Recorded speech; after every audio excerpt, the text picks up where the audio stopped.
Olá pessoal, sejam todos muito bem-vindos. Eu me chamo Carolina, sou advogada na PHMP Advogados e hoje estou aqui para conversar com vocês sobre quais os cuidados antes de assinar um contrato de compra e venda de imóveis. Então, se você está comprando o primeiro imóvel, se está comprando imóveis para fazer investimento, fica comigo nesse vídeo, mas antes gostaria de lembrá-los, se inscrevam no nosso canal e também nos acompanhe nas redes sociais, Instagram, Facebook, LinkedIn. Tendo alguma dúvida, escreva nos seus comentários e também não deixe de entrar em contato conosco.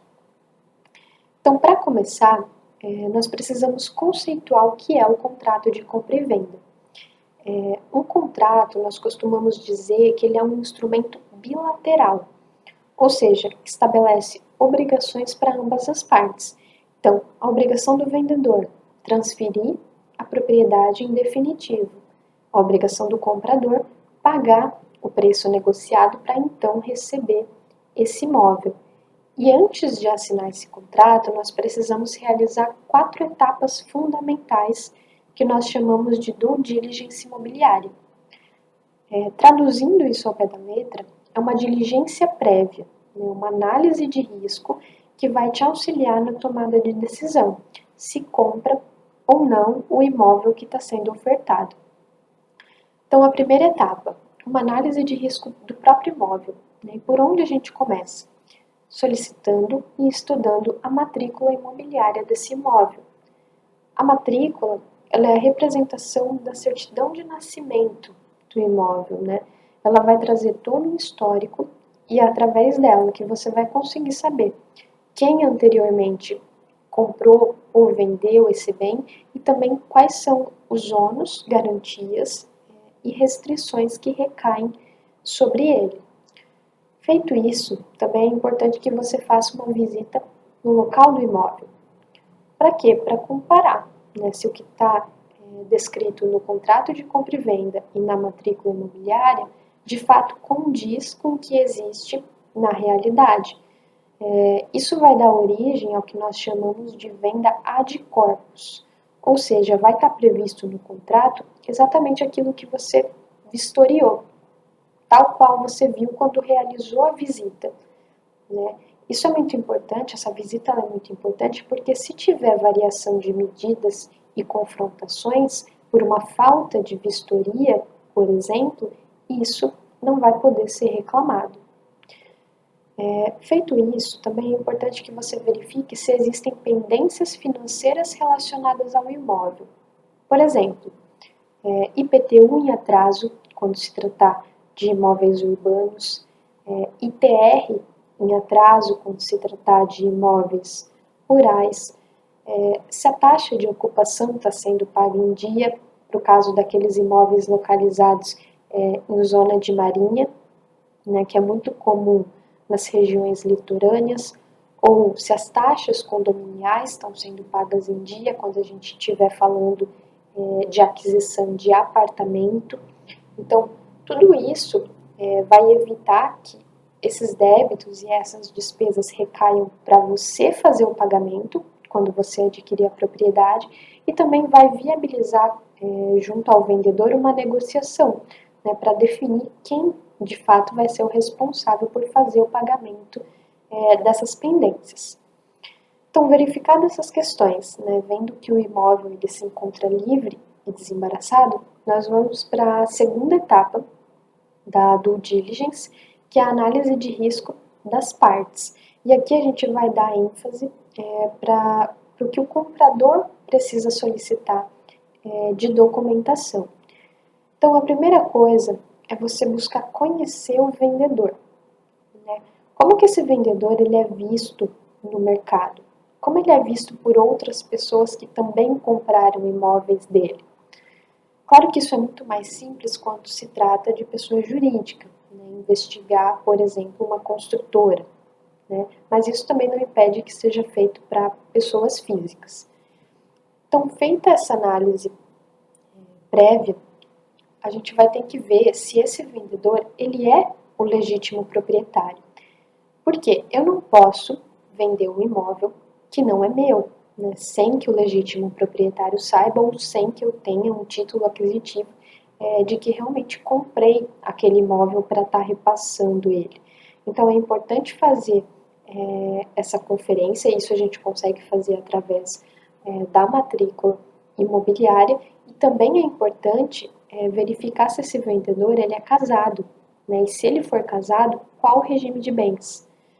A nossa legislação ela tem 4 regimes de bens: o da comunhão parcial, universal, separação final dos aquestos e separação total de bens. O da comunhão parcial e universal comunica o patrimônio dos cônjuges, incluindo dívidas que podem refletir no imóvel que você está comprando. Isso significa que você vai ter que analisar a documentação do vendedor e também a documentação do cônjuge. Perceba que essa análise inicial é primeiro para você definir quem vão ser as pessoas que você vai analisar.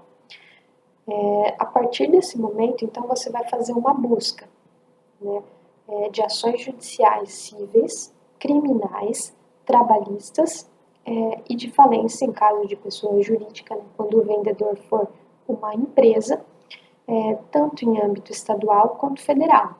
Também em primeiro grau de jurisdição e segundo grau de jurisdição, que a gente diz que são os tribunais superiores. E também no domicílio da pessoa que você está analisando e do local do imóvel. Também é importante você verificar se existem pendências financeiras, pendências fiscais em âmbito municipal, estadual e federal. Então, feito isso, verificado que o imóvel ele se encontra livre e desembaraçado e que as partes elas não possuem restrições, nós vamos para a terceira etapa, que é de fato a análise contratual. Então, a primeira coisa, né, leia atentamente todo o contrato, buscando de fato entender cada cláusula.